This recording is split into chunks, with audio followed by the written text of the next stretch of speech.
नमस्कार दोस्तों, ये 28 अप्रैल 2020 का द हिंदू एडिटोरियल से ली गई डेली वोकेब के तहत ये प्रोग्राम चलता है। ये एसएससी, बैंकिंग और पटवारी एग्ज़ाम के अंदर और यूपीएससी एग्ज़ाम के अंदर इसमें से द हिंदू एडिटोरियल में से 1 और 2 प्रश्न जरूर आते हैं जो सिनोनिम्स या एंटोनिम्स से संबंधित आते हैं। और जिसमें आज हमने पहला वर्ड लिया है डेक्स्ट्रस। ये एक एडजेक्टिव है और इसको वैसे डेप्ट भी कहते हैं, और इसका जो सिनोनिम्स है वह है अडेप्ट और एड्रोइड। एंटोनिम्स है इसका स्टूपिड। अगर हम डेक्स्ट्रस निपुण या दक्ष, इसके अंदर हम एग्जाम्पल लेते हैं तो my friend is an dextrous drum and piano player. मेरा दोस्त ढोल और पाइनो बजाने में, वादक में एक दक्ष निपुण वादक है। उसके बाद हम दूसरा लेते हैं स्पाई, जिसका ये एक वर्ब है। इसका अर्थ है ख़त्म करना, to put a stop to. इसको हम सिनोनिम्स में देखा जाए तो विशेष को इसको हम एंड कह सकते हैं, put an end to do, और put the lead on. Antonyms को दिया जाए तो हम ख़त्म करने को, यानी इसका विलोम शब्द होगा या एंटोनिम्स होगा बिगिन। एग्जाम्पल देखा जाए, he doubted they would spike the entire effort over this one negotiation. यानी उन्होंने, उसे शक था कि वो इस वार्तालाप या समझौते के ऊपर अपना पूरा प्रयास खत्म कर देंगे। तीसरा वर्ड हम लेते हैं डिसरप्टिव। ये एक एडजेक्टिव है जिसका अर्थ शरारती या उपद्रवी होता है और ट्रबलसम। सिनोनिम्स इसका होता है अनरूली और राउडी। एंटोनिम्स इसका होता है वेल बिहेव्ड। एग्जाम्पल हम इसका लेते हैं, disruptive peoples are always difficult to handle.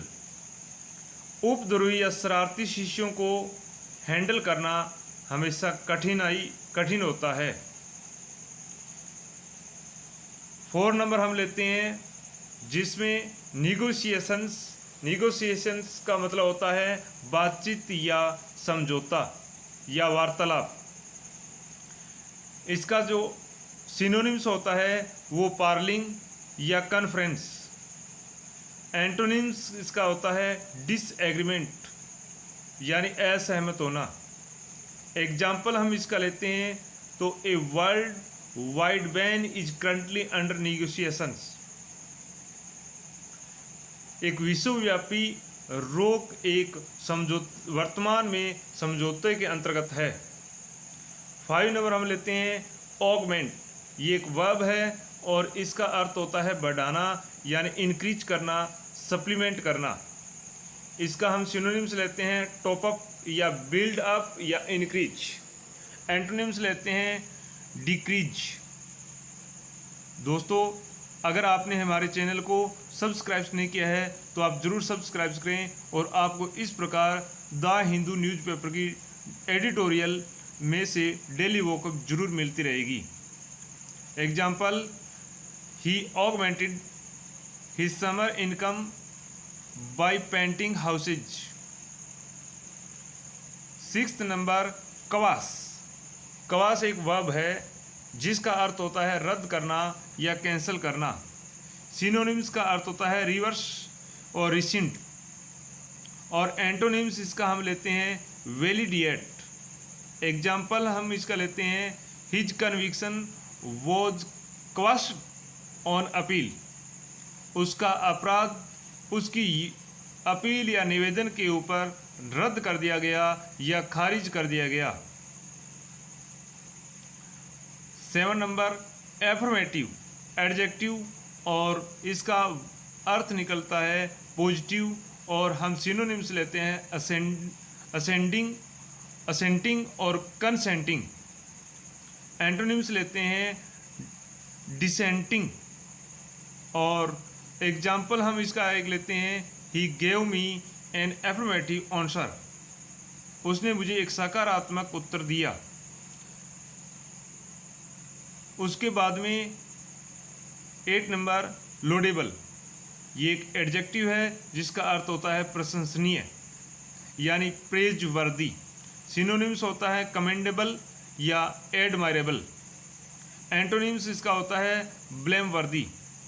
Example हम लेते हैं, laudable though the aim might be the results have been criticised, आपका जो प्रयास है यद्यपि प्रशंसनीय हो लेकिन उसके परिणाम को लेकर के आलोचना ही होती है। और उसके बाद 9 नंबर है डिप्राइव्ड, एडजेक्टिव और जिसका अर्थ होता है वंचित। डिप्राइव्ड और डिप्राइव्ड के आगे हमेशा और डिसएडवांटेज। सिनोनिम्स अंडर प्रिविलेज्ड, कल हमने प्रिविलेज के बारे में पढ़ा था, जिसका अर्थ होता है राइट्स या विशेषाधिकार, और अंडर प्रिविलेज और इसका सिनोनिम्स है और इम्पोवरिश्ड, और एंटोनिम्स है इसका फॉर्चुनेट। एग्जाम्पल हम लेते हैं, the charity cares for destitute and deprived children, और विनाशकारी एक दान जो बच्चों को वंचित कर देता है। और एड, एक तो अगर इसमें से ई को हटा दिया जाए तो ये वर्ब बन जाएगी, और ई को जोड़ दिया जाए तो ये नाउन बन जाती है, जिसका अर्थ होता है सहयोगी या सहयोगी सैनिक, जिसको असिस्टेंट कहते हैं, सहायक। और इसका सिनोनिम्स है हेल्पर और एडवाइजर। एंटोनिम्स है बॉस, बॉस का मतलब होता है उच्च अधिकारी।